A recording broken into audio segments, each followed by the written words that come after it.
अब्दुल हामिद खान आजाद Bharat memorial trust सभापति। प्रथम मु कहबी पाकिस्तान मुर्दाबाद थिला, मुर्दाबाद अच्छी और आगामी दिन में मुर्दाबाद रहिबो।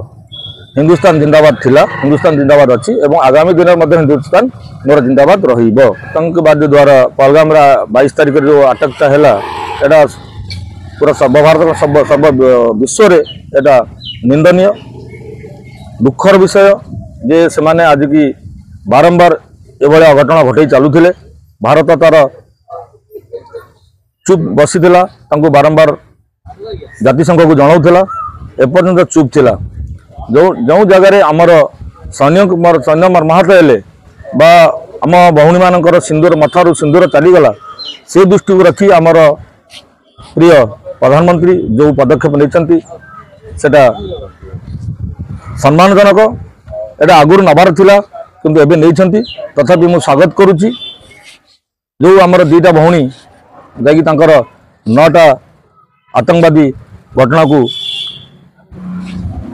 नष्ट करिसेंती, सेटा गोटे खुशीर कथा। जदि आमर दीटा भौणी जाकि घरे पशी अटक कर पार्छंती, से भारत वर्ष सहित लगिबा तांकर गोटे स्वाभाविक नुह, गोटे निंदनीय।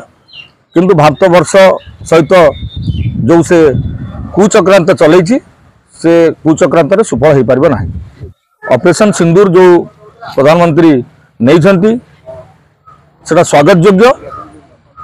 एबे भी समय अच्छी पाकिस्तान को जदि से निजको चुप हो बसी जाए ताहले तार ये रहिबो, नले पाकिस्तान पूरा जो प्रधानमंत्री कहते मिट्टी में मिलाएंगे और निश्चय मिट्टी में मिलाएंगे।